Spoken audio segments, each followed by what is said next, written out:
high prizes. Of course it does, and we will rise with it. All right, welcome everyone. We're Semblance of Sanity. I'm Caleb. I'm Jacob. And we're here for My Hero Academia, Season 3, Episode 8. Kachan has been captured. Kachan is captured. Everyone is at the hospital. Momo has put a tracker on the Nomu. Yes, but not told the pros. Or wait, no, she did tell the pros. She did tell the pros about it. But she can create another device. Yes, but right now there's a little bit of a schism between Class 1A of what we should do in response, if anything. Because in a lot of ways, the pros not being able to handle things at the training camp is kind of what caused a lot of the problems here. That's true. So if we let the pros handle this, maybe everything will go okay. Great. Yeah. Unfortunately, there's a little bit of a meta game involved here with whenever essentially this kind of a show has an opportunity for the main characters to get involved, it's generally best for the main characters to get involved. And it's one of those things that's kind of funny on the one hand because it's like, oh, these kids that think they're so special, you know, right? But then at the same time, it's like, no, like some of these kids are pretty broken. But on the realistic level, it doesn't take much in universe to like it makes sense that they shouldn't be involved in universe. But when we think about it outside the universe from the plot perspective, we're like, okay, they're gonna be involved, it's just a matter of who. Right. Now I'm really interested to see who's like ends up like going to do something, and then those that are like no, I'm not gonna do anything. And like that kind of a decision means a lot kind of going forward as well. Yes. Because we have characters like Kirishima who might not even be thinking straight. He's just like, this is my friend, I have to go help him. Yeah. Then we have other characters like Suyu, for instance, and she was agreeing with Iida because she's a very level-headed kind of person. She's not going to be emotionally out of whack and make, impulse decisions like Deku would or other characters of that nature. But we also have Bakugo, who's amidst all the villains. And we're very excited about how Bakugo's going to act amidst all of them. Because the only way they could have a hope of, like, unnerving him is if they brought him before One for All. Or All for One. All for one, yeah. Which I think has a very high likelihood of happening. It just might not happen soon. It's a question of how much time is it going to take for the pro heroes to form a response group? Because it seems like it's happening relatively quickly. Yes. But, like, who's going to be involved in that? Basically, that rescue squad. Is All Might going to be there, or is he going to be tactically waiting in, like, a plane above to be dropped, at any point?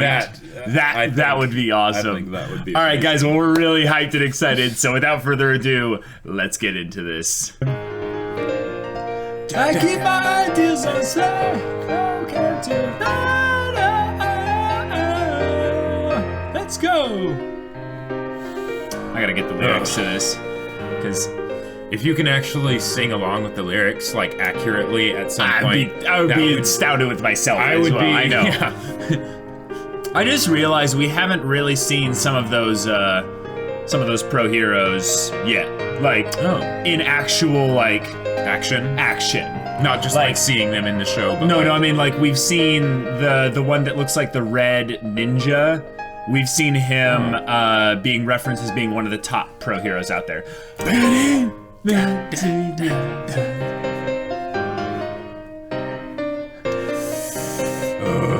The more and more I think about All for One's design, I realize how much of a Star Wars fan this guy was. Like, it really carries that Darth Vader. Yeah, it does. It does. Kind of vibe and stuff. I really like it.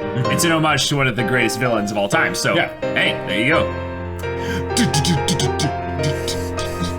I keep my ideals on swear.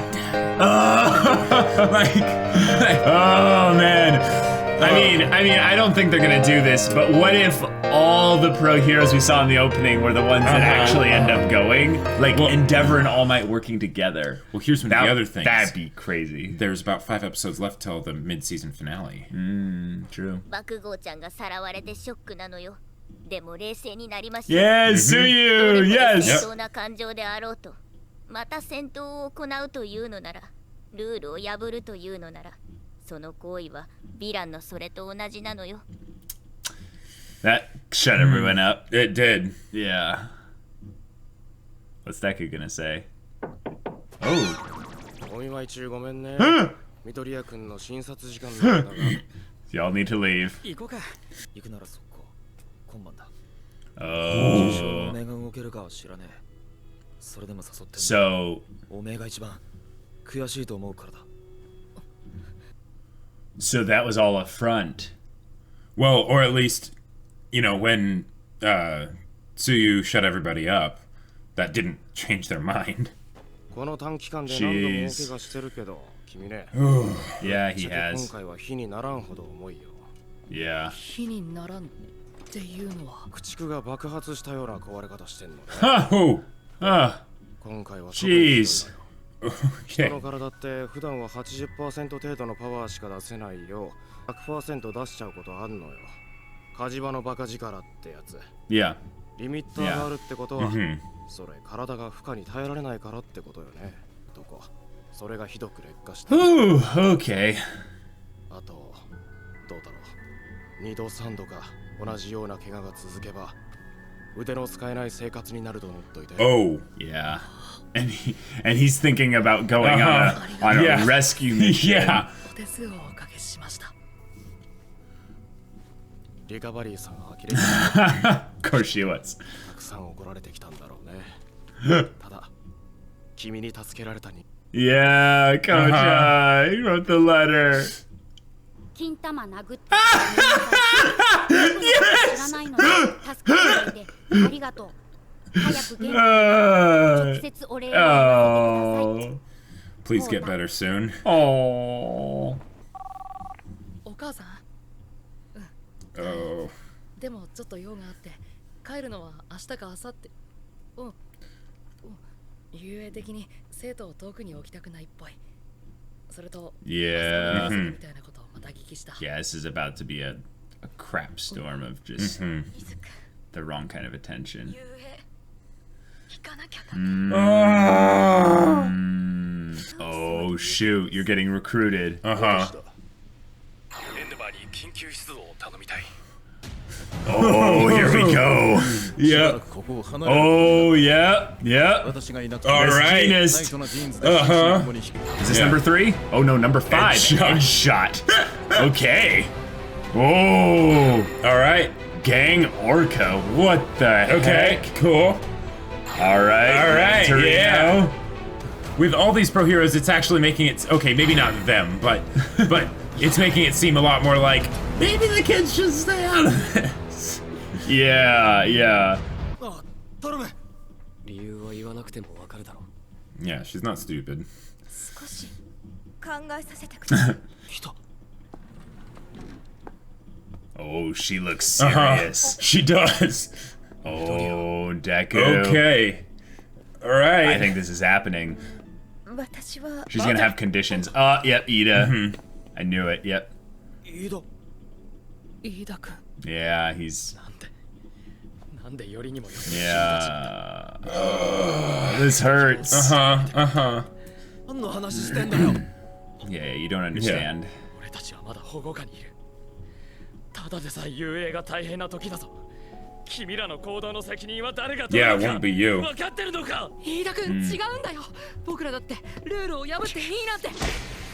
Whoa, good. クラスメートを心配するんだ。 Oh, だ Iida. けじゃない。君の怪我を見て、床にしてる兄の姿を重ねた。 Oh boy. Yeah. 君たちが暴走した挙句、兄のように取り返しのつかない事態になったら、僕の心配はどうでもいいって。 Oh, buddy. 俺たちだって何も正面切って勝ち込む気なんざねえよ。戦闘なしで助け出す。要は隠密活動。それが俺ら卵のできるルールにギリ触れねえ戦い方だろう。私がストッパーとなれるよう同行するつもりで参りました。 All right, that's what we thought. Yep. All right. 僕も自分でもわからないんだ。 Wow, Kirishima's words got to him. Will Iida not go now, or will he? If Iida went with them, that would help a lot. I don't think he's going to. But though. yeah. Oh. Oh. Okay. Dang. Oh crap. 7 of them. Okay. But Mountain Lady and Kamui, like... yeah.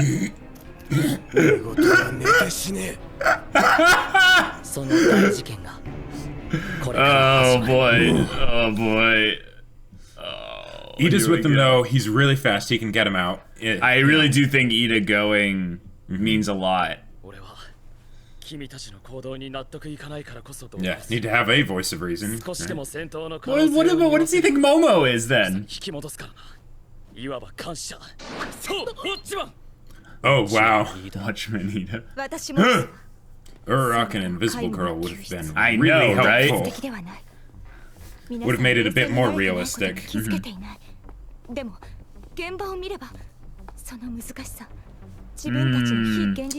well... そういうのをみんなに伝えてるの？ああ、言ったら余計止められたけどな。あの後うららかがダメ押しできついこと言ってくれたぜ。What'd she say? バクゴー君きっとみんなに助けられんの。 Oh. 屈辱なんと違うかな。 I could see that, yeah. Oh crap. If there is a mole with the kids, they told all of 1A. Yeah. What if their going ends up instigating the trap for the pros? Because of Momo's tracker. Yeah.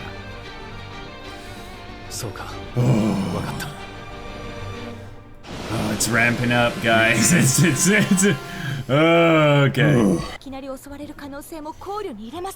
Exactly.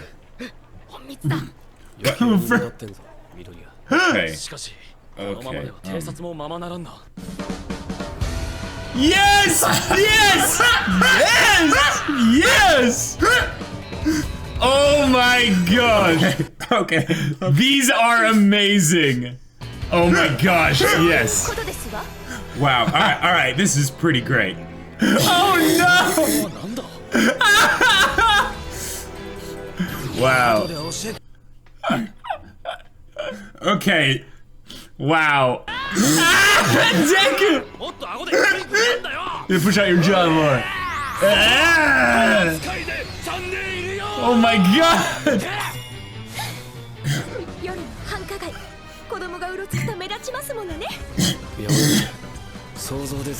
Yeah, that's a good point. That is a very good point. Oh, it's against the rules?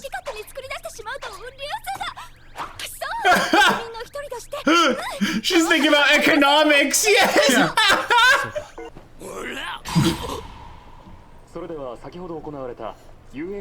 Oh, a press conference. That's a good distraction to make them think that,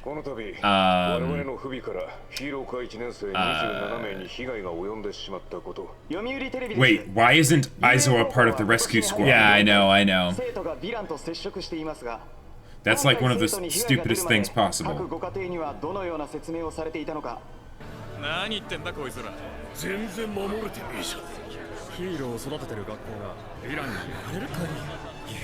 Oh. Oh boy. Oh.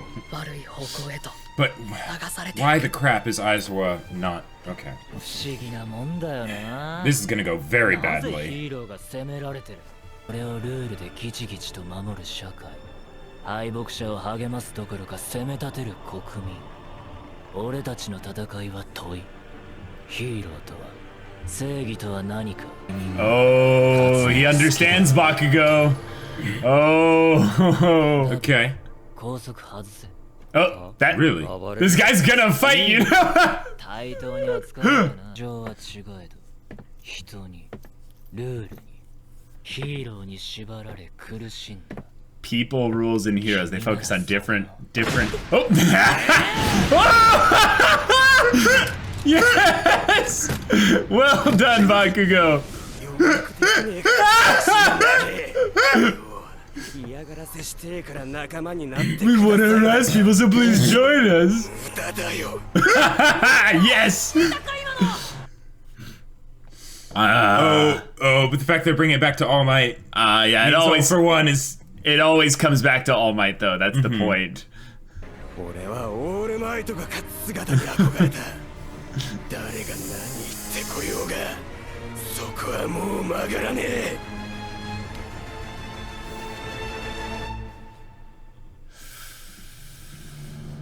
Oh, father, yep. Oh. Okay. Well, this also poses another problem. There's now no way that they'll be able to quietly, get Bakugo out of there, because Bakugo's going to be fighting them when they show up.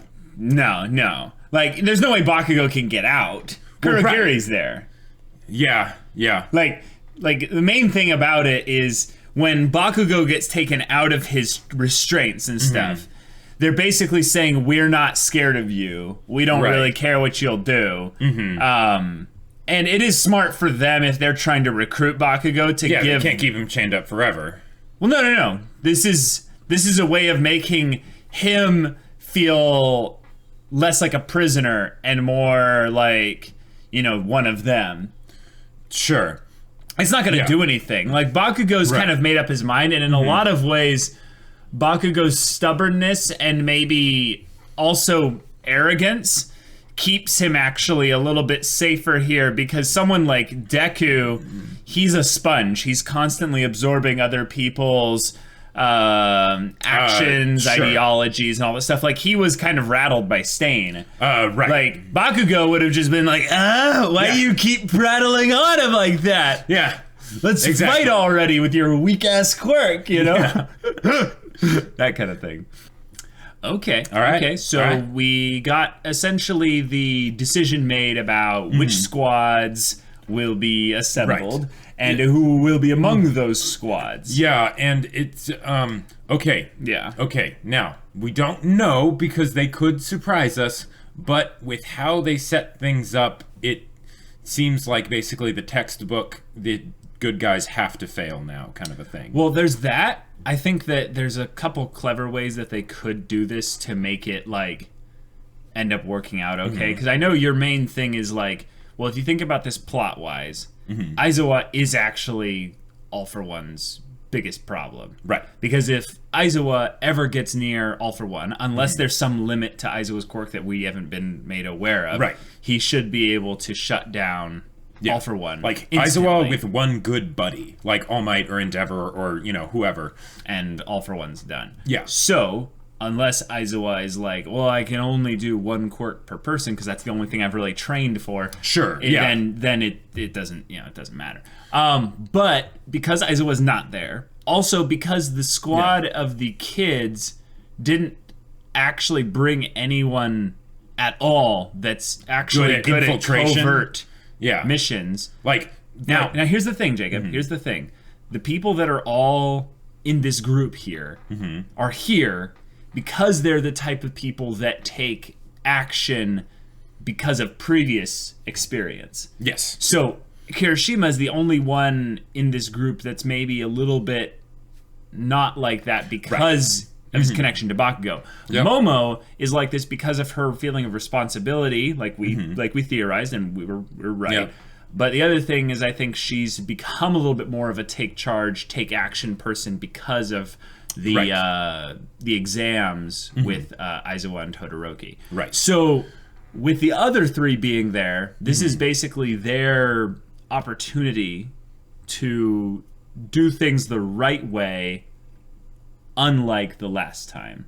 So I think there's a really great potential for them to be able to do things covertly, but if we think about it from a meta perspective, there are so many characters in 1A they could have at least shown us having them try to get them onto the team, and them having a reason to be like, Toru, for instance, being like, no, that sounds scary, and and maybe Ojiro was like, no, maybe you really shouldn't go. And she's like, oh, okay, because she basically worships the guy.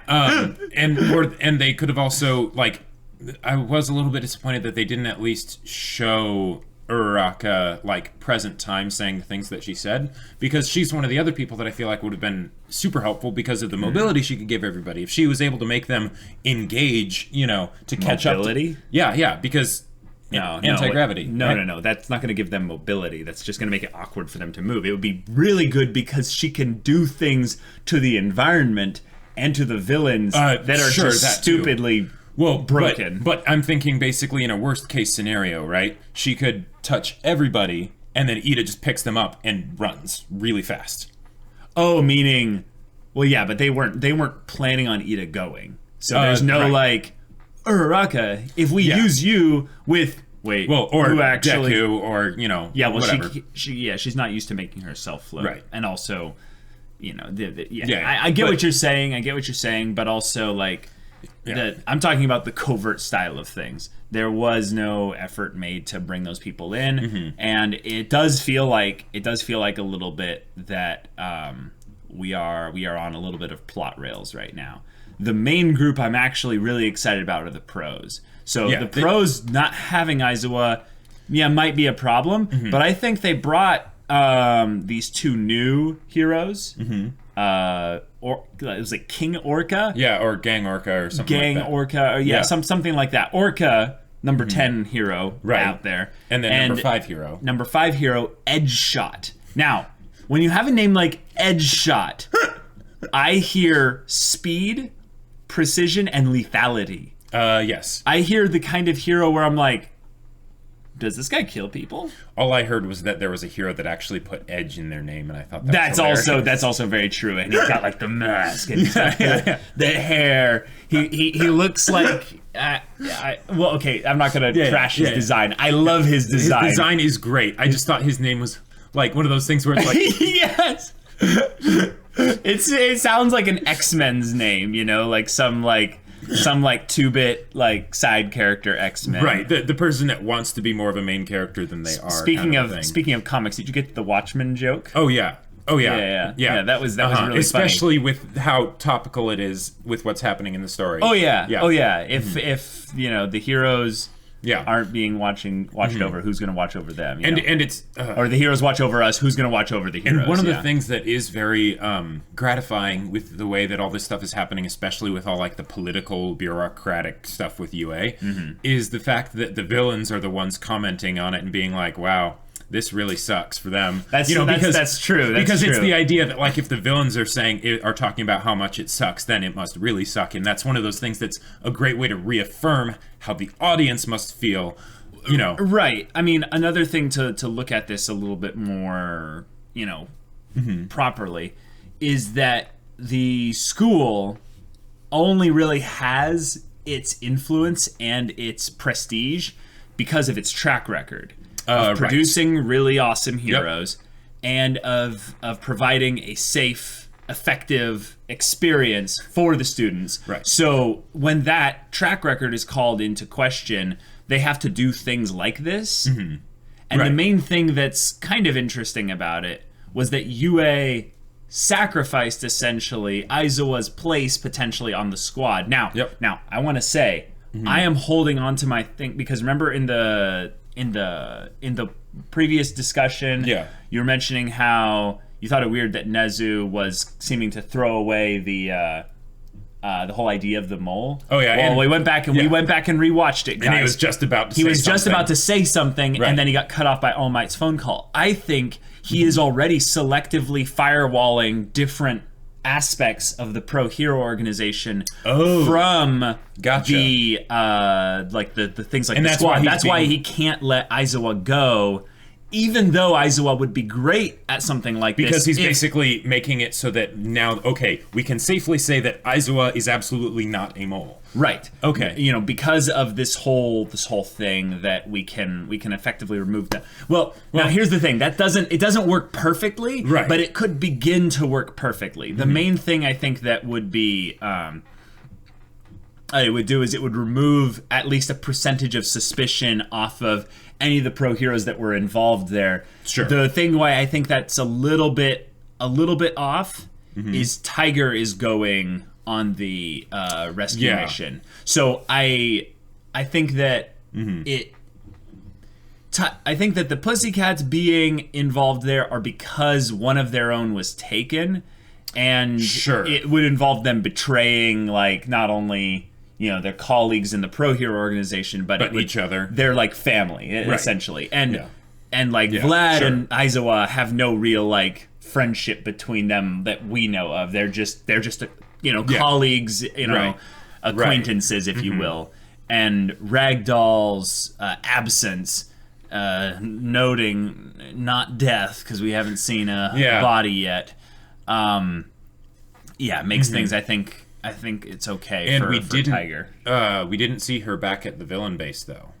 That's the thing. There are probably multiple villain bases. Sure. Like, I would be really astonished that this bar is at all connected to anything with All for One's big skyscraper. Right. Which, now that I think about it, the region that they went to in Japan didn't seem to have any super tall skyscrapers.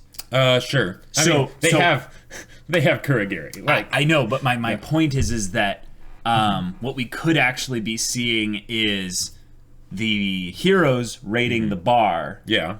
And the bar is essentially the trap, right? Right. That's the other thing we haven't really talked about, is there's a flow of time disconnect, potentially, if the villains are at the bar with Bakugo right now, right?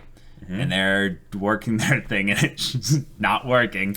Yeah. This could have happened already and be done. Like, this whole thing could have been happened, and it's not happening anymore. And by the time the heroes get there, the bar's empty. Right, because they could totally be like, they could be like mines and stuff. Sure, or Kurogiri just portals in All for One. You know, the idea that they're like, okay, we kidnapped a kid, all right, awesome, but we're doing this for the press, right? So, they're doing this for the press, not on themselves, but to destabilize Hero Society a little bit. They think like, hey, maybe we get a new villain out of this. All right, cool. The other aspect of it has to be a trap, right? Because it's just too perfect an opportunity, right? Especially because there's with a mole. With the mole and with all the press stuff they've been doing, that makes the heroes' movements predictable. They're going to try a rescue, right? Yeah. How could they not? Right. You don't even really have to have a mole at that point. You just go, well, if I were the heroes, when. Yes, it also helps you know who's going. Right. Especially if the mole ends up being someone like with that access, that kind of information. I remember back, like, I almost want to throw up our list of like people we initially suspect, because back when USJ happened, I suspected Nezu. I remember suspecting the principal because whenever you have someone that's intelligent as their like superpower, it makes them have a really cool potential character arc where they have a perspective on society that isn't compatible with the way things currently are, which is generally in the hero's favor. And Nezu could be someone like that. I think if Nezu is the mole, they're screwed, obviously. But okay, that was one of my people that I had on the list. We had thought about Invisible Girl at one point. We had thought about Invisible Girl. Because we were that's thinking, true. okay, she could get information from the school even if she doesn't have official access to that information. Right. And that would generally make it very hard to discover who the mole is, because you wouldn't be able to track, like, wait, who actually knew about that thing? Right. Now I think the only one that's like a kind of it doesn't tie directly into USJ at all, but it could be, is the Class 1B teacher, Vlad, because he was around when Aizawa made the change of location. Right, and they made sure to like introduce him at the very beginning of the second season. Yeah. So like, how big a part does he actually even though have to that play? Was a recap, even though it was a recap episode, not really important episode. And he was just there as a means for Aizawa to be able to give exposition to the audience. Yes, you know. So the other thing is that we go and look at 1A in particular, because they were involved in both incidents, USJ and the other one, the training camp. So if you had to pick a student or two, who kind of seems the most suspicious to you? I have a couple that I'm thinking of, and I'm kind of looking at them because they have information gathering quirks, potentially. Potentially Jiro. Oh, I almost think it has to be a guy, and that's maybe me being a little sexist. I don't know. Not necessarily without reason, because they had the one girl go on this mission that is basically. Oh no, that's a good point. I suspect Toru. So, I guess she's a girl. Toru, yeah. So you think Jiro could be potentially, because she does have information, gathering type abilities. But she doesn't have information necessarily sending abilities. Also, she's been completely absent from the story as far as everything goes recently, which is kind of weird. She's one of my favorite of the side characters in 1A. But I want to throw out there Shoji, actually. Okay. I want to throw out there Shoji as just the kind of person, one, he has a mask.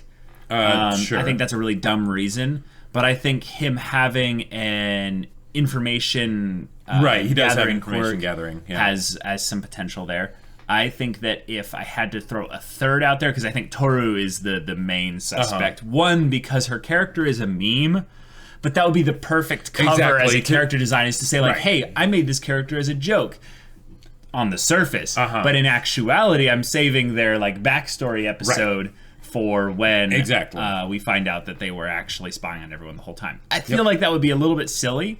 The one that I think has also some potential in there is Kaminari, because there's a part in USJ when they're like, hey, radio for help. And he's like, I can't. I'm being blocked out by my... there was another person that they... I know, but they never technically confirmed that. It's one of those things that we're just supposed to accept as exposition. And also, Kaminari as a character has a moment where he kind of agrees with Stain. And he's like, yeah, Stain's kind of cool, was kind of right? cool, yeah. And he's like, whoa, dude, not the time. He's like, oh, sorry. Right. And it's nothing. It's obviously just a small little throwaway thing, but if we're going to suspect any of the UA students, I have to look at those little things. As the tertiary possibility. Right. Yeah. Okay. So you have Toru, and then Jiro, and then probably Shoji. Okay. Yeah, if I had to choose a third, but my Shoji reasonings are very stupid. I think my Shoji reasonings are just because he became a little bit more of a bigger character in this arc. And that's something that makes sense for them to do with all these other characters. The main issue I have with the whole 1A, someone in 1A being the mole, is the fact that most of them we don't know well enough to have them be a mole and have it basically be worthwhile. Anything. Yeah, have it mean anything. Right, so that's why I think this is not something that's getting revealed anytime soon. If it is someone from 1A. If it's not someone from 1A, they can do it at any point. So let's move into the episode here. We have Deku basically finding out that he's seriously injured. Yeah. He is very badly injured. And I'm really glad they're doing this, because it's not really about Deku in this case. It's about how he thinks maybe All Might will feel. Then he realizes that maybe he's gonna at some point ask All Might again, hey, please give the quirk to someone else. I'm unfit to wield one for all. It's going to destabilize a lot of his belief in himself. It's going to destabilize also a lot of people's belief in him subconsciously, because his mom called him and was like, do you have to go to UA? Right. She's not doubting Deku, really. No. But the thing is that she's doubting UA, and to Deku, that's kind of the same thing as doubting himself and or All Might also. Sure. So what I think is going to happen, they're going to start having doubts about All Might. Or at the very least, guys, we're headed to a point where All Might's whole effect on society will be on the way out. Or on the way out, So if people's belief in All Might starts to waver, which is what they're setting up with this whole Bakugo thing, Deku's belief in All Might start to waver a little bit. And if his belief in All Might starts to waver a little bit, his belief in himself will start to waver. And then people's belief in Deku will start to waver. It's a chain reaction effect, and it's a very cool story one. But now here's something. What are some insights you have on that? Okay, here's something I'm kind of interested in thinking about. Okay, so UA's getting all this flack, right? Right. But really, they're getting all this flack because because the society feels relatively safe, but then there are these little things that stand out, the anomalies, right? So what you're saying is if society felt endangered too much, then exactly they would end up relying more on the heroes? Exactly, because they would say, you're all we have, right? Okay. So there's a part of me that wonders that if All For One basically reveals himself and does this whole trap thing, society still might think the heroes aren't able to do it, but if they basically come to the conclusion that we're at war now, this isn't attacking students, this is attacking us as a society, then they would kind of have to rely on the heroes. So even if school time might be canceled, so I'm almost wondering if it would be more tactical for All For One to stay hidden still, even though he probably could have Kurogiri warp him in and kill a ton of the top heroes.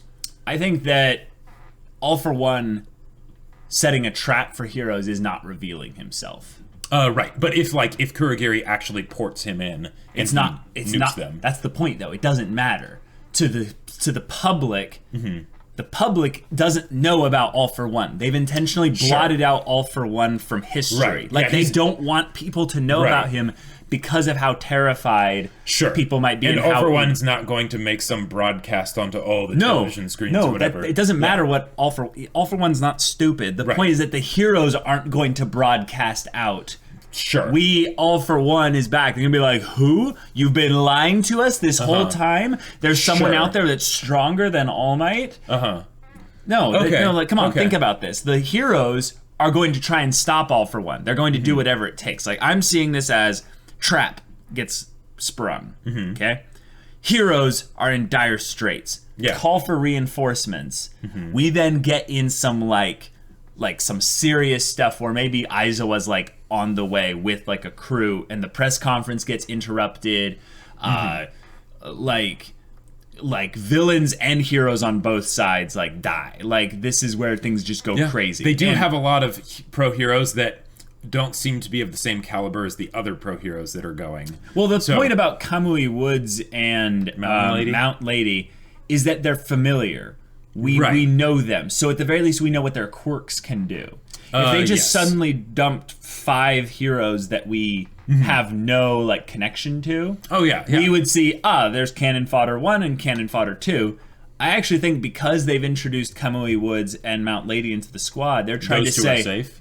They're trying to question your belief in that the heroes are always going to come out of this okay. Gotcha. Because as far as we've seen with Kamui Woods and Mount Lady, they've handled simple problems. Right. They've handled sludge monsters and not even that well. So the question is, when we look at this group of heroes, we go, All Might's there. It's going to be okay. Endeavor's there. Whoa, it's really strong. Right. Oh, new characters. All right. Gran Torino, I look at this and I go, they're lumping them all together under the same boat, meaning that I think no one's safe. Okay. I don't think any of them are necessarily in the we cannot die category. Gotcha. Especially because if All For One shows up, then All Might's there, Gran Torino's there. Now, the thing is that Gran Torino, at the very least, has some personal connection to All Might. To All For One. Because All For One killed the previous predecessor, right? Right. And I think Gran Torino was involved in the teaching of it, at the very least, one of them or both of them, because he's way older. He helped teach All Might at the very least, Right. So I think that if he helped teach All Might, he would at the very least know the predecessor. Right, because I believe he said it was, he was friends with the predecessor or something. Right. Yeah. They have some kind of connection as well, but that makes it personal. That makes an encounter with All For One very personal. But to all the other heroes and stuff, it's this is the thing that gets whispered around in the closed door meetings that Kamui Woods and Mount Lady haven't been in those meetings. Edsha, he's been in those meetings.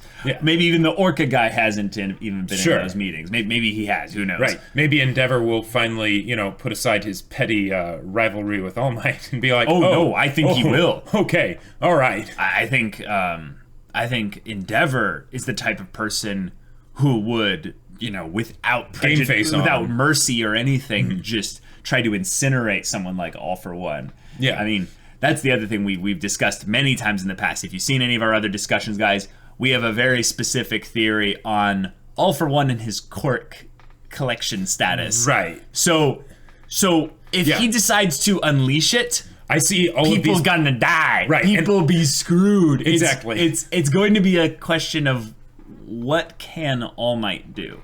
Will he be able and willing to do whatever it takes, like last time? In some ways, maybe Nezu is actually being really cold and calculating and clever, and he's saying, okay, if we know that All for One's back, I'm guessing they're going to try and spring some sort of trap.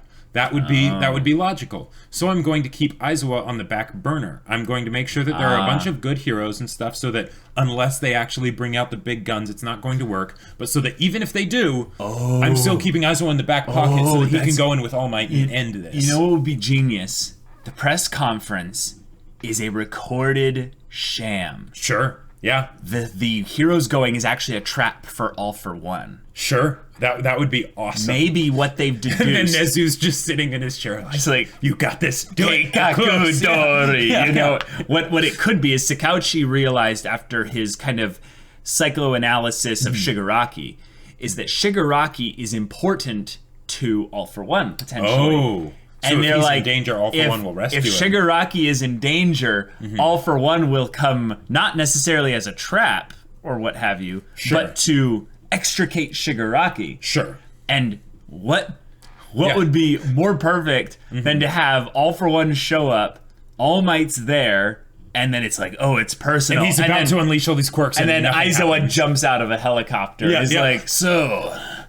I heard you were the one that ordered the attack on my kids. And he like gets ready to go, and you're like, oh, well played. And then All for One's like, Kurogiri, as soon as he blinks, portal me out of here. Or, that's the other thing that's actually really crazy. I would really love to see Kurogiri and Aizawa showdown. Because here's the thing, How would that even work? I know, their quirks are so rare, it seems, like no one else in the show is probably ever going to have a quirk similar to theirs. What Kurogiri would probably want to do is if you could get a jump on Aizawa and just portal him somewhere That's else. my point. That's my point, is that Aizawa probably wouldn't even focus on anyone else, and he would rely on others to keep him safe while he just locks down All for One. And then All for One's like, everyone, stop them. And then it just becomes this mad chaos. Just That's boss mechanics right there. That's not just group up and hit it till it dies. It's like, okay, we've got this person we need to protect and this person we need to protect, and they've got that person they need to protect. All right, so focus fire that person and take them down. I'm so hyped. It's like, going to be pretty awesome. While we critique the kind of the plot rails aspect of this, we're so excited about where the actual potentials lie, especially in some kind of an all-out fight. Because let's say we're right. Let's say this is all a game from both angles. The heroes have got their game, the villains have got their game. They're all in on this. It's madness. It's chaos. Yep. The city is going to suffer. Like, there will be massive civilian casualties if something like that. Because if All Might goes, even close to All Out, building parts will fly everywhere. Right. It's the idea of the, when the gods do battle, where do the mortals do? Do they just stand 100 meters away, just looking terrified onward? Probably. I'm basically picturing in my mind the opening part from Attack on Titan where the Colossal Titan kicks in the wall, and the people just get blown away by the wind, the concussive force. So where was I going with this? We're talking about if they do a battle, civilian casualties. Everyone's all in on this situation. You know what random group of technically nobodies are all going to be wrapped up in this thing potentially? The kids. The kids. The kids. Now, here's the thing. When we think about this from their perspective, of course they're like, this is a little bit stupid. Right. But here's the other thing. If we think about this from the kind of the meta perspective, we want people that we empathize with more to be able to react to this kind of thing happening. Yes. Bakugo has a very set way that he will probably react to things like that. Right. So we already know how he'll respond to something like this. But how do you think Deku would respond? Ooh. how do you think Deku, Okay. or literally anyone out there who views All Might as either a hero or their like inspiration, because there's literally only like one of two ways this goes if it comes down to an All for One All Might showdown, is that All Might kills All for One, or All for One defeats, potentially kills All Might. Yeah. Now, here's the thing. If any of those situations happen, All Might is actually kind of done, because here's the thing. Yeah. The last time I think this happened, I think they went on like an assassination mission. Right. I think that they maybe lured All for One to kill the predecessor or something. With the predecessor, because All for One was like, yes, this is the person that has One for All. And then All Might shows up with an and angry face. blows the top of his head off. Right. And it's over. Right. Now, the thing is unfortunately in that, I'm guessing what happened is All for One in his rage was still really powerful and just killed the predecessor. Yeah, probably. Now, here's the thing. I think the heroes have this strict no-kill policy because they have led society to believe that there's no situation out there that's so big that we would have to compromise our ideals. Yeah. I keep my ideals.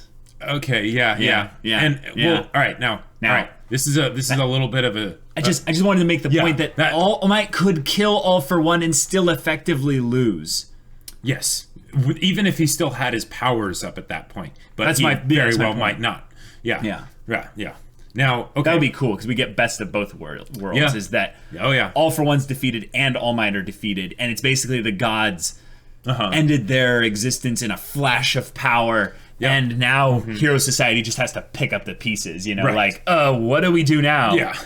Crap.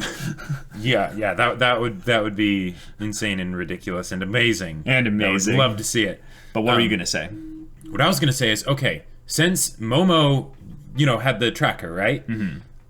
I would say that it would be pretty easy for Nezu with his quirk to be like, those kids are going to try something. Those kids are going to try and rescue him. Like it just makes sense. It even though it's illogical and even though it's stupid, they're going to try something. So what if there was randomly like another pro hero that was basically like keeping an eye out for the kids? He was on intercept duty, and he just gets there and he's like, no, not past here. And they're like, but he's like, they're in disguises though. That's true. So maybe what'll end up happening is that they'll pass by the hero. And they'll be like, and then they'll be like, wait, is that? No way. And Deku with this, okay, we gotta talk about the funny bits. We've been discussing way too much about theories and stuff. The whole thing with the disguises and Deku's like, and Kirishima, or who is it, Kirishima? Yeah, he's like, you gotta stick your jaw more, like, That was so amazing. So brilliant. It's just great. The fact that, because it's such a complete switch for Deku that's oh man, where did he even learn to get so in character like that? Yep. I love the Star Wars reference, the Camino Ward or the Camino area and stuff. The Iida with the hair slicked back. Iida was fantastic. There's a girl with a massive rank over there, and Mom was just like, ugh. You're overdoing it, guys. And thank you for doing the whole disguise thing, because when they initially showed up, that was so cringe of them being like trying to blend him. Like, no, you go home, you go to your room. You guys, you kids are in timeout now. Think about what you were about to do. Like idiots. Yeah. Like Kirishima, I get that he has to show that he's passionate and stuff, but I really hope they get actually. Because he's getting some character focus here, I really hope they get into his character and to why he's so insecure that he feels like he needs to bluster as much. Right. I know why Bakugo is this way. Bakugo's been told he's amazing since he was 4 years old. Right. And it's puffed up his pride. But the thing is, pride is an alternate form of insecurity. But I think the reason why Kirishima, and I think I discussed this in a previous bit, or I think I was discussing this with Discord members or something, is that the reason why Kirishima blusters so much and attaches to someone like Bakugo, who's actually so arrogant and stubborn, is because he wants to be manly. He has this false look in his head about what it means to be a man and what it means to be strong, and so he blusters and he does all these loud things because he's actually like the most insecure probably of them all. His hardening and all that stuff is just layers that he puts up to protect himself. Yeah. Cool. Some little things in particular that I thought were kind of nice touches was how they related things back to previous events with like Chain and everything, and how Iida's calling out of Deku and Todoroki was just fantastic because it ties in so perfectly to his character.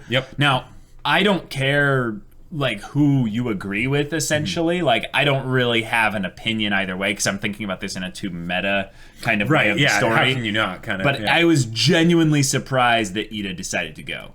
I was absolutely surprised. I'm like, whoa, that's huge for his character, because what Iida's main thing was is he realized that as class representative, he has a responsibility to look out for his class. All of his class. He had people looking out for him before when he started to act up, and he didn't listen to them. Now, he could have, in this instance, gone and reported them, essentially, and been like, it'd been pretty much like Iida. That would have made sense. And that might still have been the best decision. We don't know, exactly. Depending on how this goes. Yeah, and hindsight is 20/20, so we'll just have to wait and see. But the fact that he didn't do that, the fact that he decided to go, means that on some level, Iida would rather be with his friends than against his friends. Now, when I say with, I do not mean in agreement with them. I mean that he would rather be beside them than actually antagonize and be against them. Iida's not the kind of person who would essentially rat out his friends just because the rules are being broken. He'd acknowledge that in this moment that if they're going down in this whole thing and he can't actually stop them, because he'd be running the risk if he went off and told the pro hero that, they're still going to go anyway. He won't be able to stop them. So in this case, he's actually sacrificing his own ideals, his own view of the rules, because he cares so much about them. And it puts him up to another level to where I'm like, all right, Iida's one of my favorite characters in this show. He was always like a favorite of mine because I love to talk with my hands and I identify with this very emphatic, passionate boy. But this moment right here was huge, and I loved Deku's bit, but I feel like Iida just stole the whole scene, really. I liked Momo's bit as well. I was kind of surprised that Iida threw like that kind of unintentional shade Momo's way by being like, well, someone's got to look out for this. And I'm like, the hell is Momo? What do you think she's doing here? And she didn't comment like, what do you think I'm doing here? She was like, I'll do that too. It's like, you were here first, It's those things where you can see that certain characters in this show have really hard tunnel vision. And I think that's a theme of the show. Is that people focus on their dreams. They focus on their thing that they want, like Deku to be like All Might. So he has a lot of things that he's missing out on the side. Just in the same way Iida is like, well, I will be responsible. He's like, I get pride in the idea of me being the class leader. A little bit. Not like Bakugo pride, but like he's like, I take it as an honor. And Momo's not the kind of person who is easily offended by that. She's just like, well, yeah, I'm doing that as well. She kind of states it as the, I'm because she's still working on getting a bit more assertive and confident and all that stuff. I really love that Momo's a part of the group too. She is my favorite, like, best girl of the girls at the very least. I know that Uraraka and Tsuyu have gotten more screen time, but Uraraka's actually been sidelined quite a bit recently. I think that's okay. She's been getting a lot of screen time comparatively to all the other girls. If anything, I wanted someone like Mina Shido to go on the group. I think she would have been a great infiltrator. I think Jiro would have been great for like scanning buildings and stuff. All the people that would have been good at infiltrating, except maybe Momo, because she's just always utility, are gone. Momo has a 5 in all of the stats except like the physical ones. Just good. But all right. I think we've rambled enough time for this one here. This was a good episode. I could feel that this was still a continuation from the previous one, and that it had transition. Right. It's a build-up. It's a build-up. Which Bakugo, we love you. You're fantastic. Yep. Uh-huh. We knew you were going to respond this way. Yeah. And we almost like called it like to a T with that he would call back to All Might being the one that wins. Yeah, but I was really surprised that Shigaraki understood him so well that he was like, you like winning, don't you? Good job. You know, he's learned a bit. Right. Not enough, but you know. But it shows Shigaraki is one he's not an idiot like he was in season 1. Yeah. He has grown, which is kind of the fact which is worrying because that's basically saying they're setting more of the stage with Bakugo mentioning All Might and Shigaraki showing how much more competent he is. They're setting the stage for when, you know, the gods do battle and disappear, right? Which will, All right, guys. Well, we're really excited for that future stuff. So if you want to see the next episodes, No, that's right, guys. But if you want to see we have to wait just like the rest of you. But yeah, if you want to watch the full-length reactions, go check out the link in the description below for our Patreon. You can get on our Discord with any kind of support, so where you can chat with us about stories, MHA, or what have you. And yeah, if that interests you, we'll see you there. But until then, we're Semblance of Sanity. I'm Caleb. I'm Jacob. And we'll see you all next time.